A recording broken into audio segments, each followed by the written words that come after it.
Bonjour à toutes et à tous, ici c'est Pascal Napoli de j'apprends-le-japonais.com. Dans cette vidéo aujourd'hui, nous allons parler d'amour. C'est pas mal ça, qu'est-ce que vous en pensez? Pour savoir comment on parle d'amour en japonais, générique.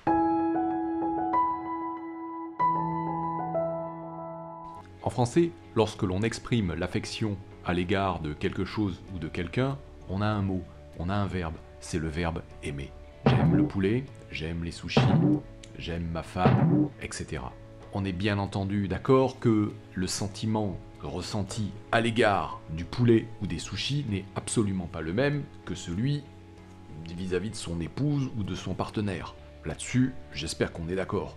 En français, on a un verbe pour exprimer une multitude d'affections. Et justement, c'est bien de cela que l'on va parler aujourd'hui. L'amour.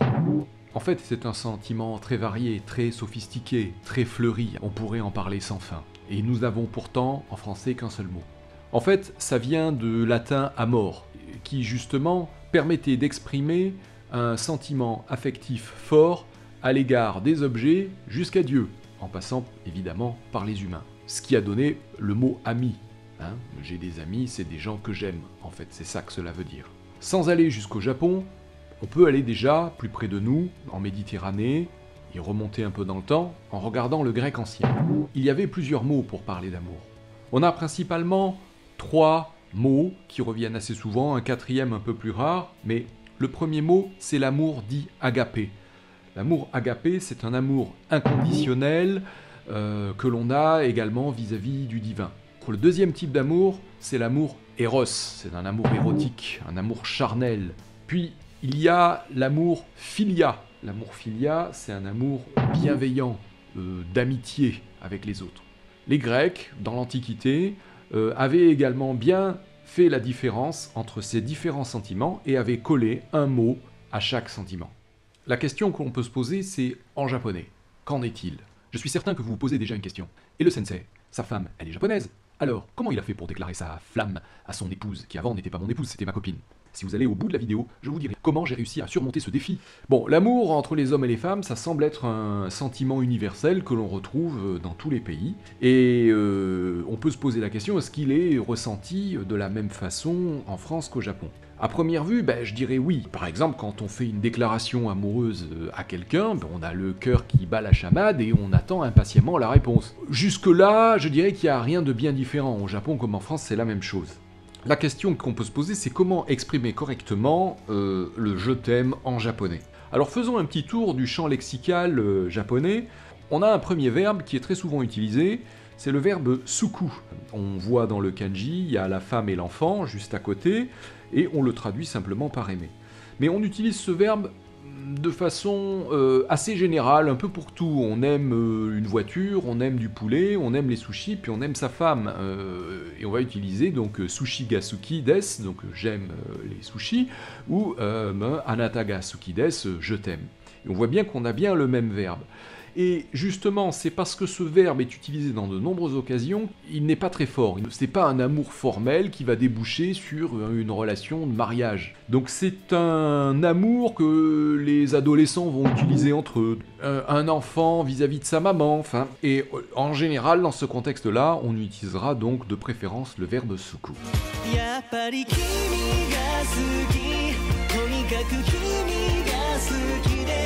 On a un deuxième verbe, aisuru. A l'origine, aisuru, c'était uniquement vis-à-vis de Bouddha. On aimait Bouddha. À l'ère Meiji, donc l'ère Meiji, c'est fin 19e, début 20e, il a été tiré du bouddhisme pour être appliqué aux relations humaines, et donc avoir un équivalent au mot anglais love ou au mot amour en français. Et oui, parce que dans notre amour à nous du côté européen, inconsciemment avec l'influence catholique, même si on parle d'amour à quelqu'un, quelque part c'est un peu l'amour divin, ce qui n'est pas le cas toujours au Japon dans les verbes. Mais dans le verbe aisuru, effectivement, on va l'utiliser dans la vie quotidienne pour déclarer sa flamme, et Dieu sera également dans la boucle, comme pour nous. Quand on utilise ce mot-là, c'est déjà plus sérieux.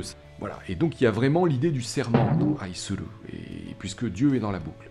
Il y a un troisième verbe qui existe, c'est le verbe holelu. Alors celui-là, il est très courant, c'est-à-dire il est connu de tous, mais il vient pas tout de suite à l'esprit des Japonais, je sais pas trop pourquoi, quand on leur demande, ils sortent surtout suku et aisuru, mais holelu est un peu plus rare, et donc lui c'est le verbe traditionnel japonais pour faire sa déclaration, sa véritable déclaration, sans mettre Dieu dans la boucle, ça c'est important, on peut utiliser holelu, et ça passe très bien. Anatani horeteru yo, je suis amoureux de toi, j'en pince pour toi. Omae ore ni horeten daro.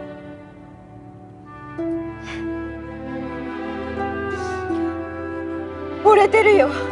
On utilise donc ce mot pour signaler à l'autre que son sentiment d'affection n'est pas une simple amourette. Avec ce verbe-là, Dieu n'est pas du tout dans la boucle, Dieu n'intervient pas dans les histoires de couple, c'est une histoire purement sociale et humaine quand on utilise ce verbe. Continuons, nous avons deux expressions pour décrire l'amour. On a koi o suru ou omoi o yoseru. Donc ce sont des expressions à caractère descriptif et on les utilise très souvent dans la chanson et dans la poésie. Et on ne peut pas les utiliser pour faire sa déclaration parce qu'ils sont dénués de charge affective. C'est purement des verbes descriptifs. Nous avons un cinquième verbe qui est le verbe shitao.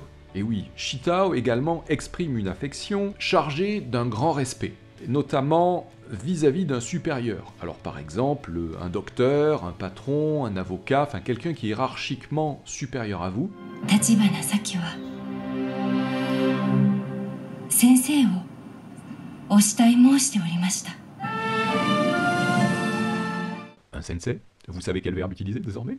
Pour ce type de déclaration, on utilisera le verbe shitao. Également, dans ce verbe, l'amour évoqué est à niveau humain et n'implique pas Dieu.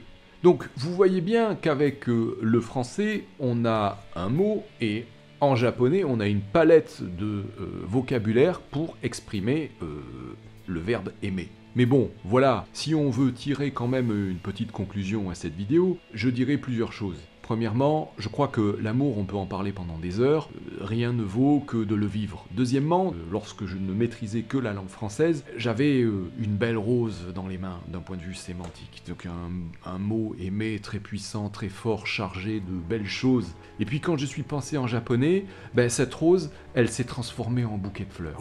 Alors vous qui m'avez écouté jusqu'au bout, vous vous posez la question, très certainement, Pascal, comment as-tu fait pour déclarer ta flamme à ton épouse japonaise à l'époque? Pour vous remercier d'avoir regardé la vidéo jusqu'au bout, je vais vous délivrer mon secret. À l'époque, mon niveau de japonais était bien nul.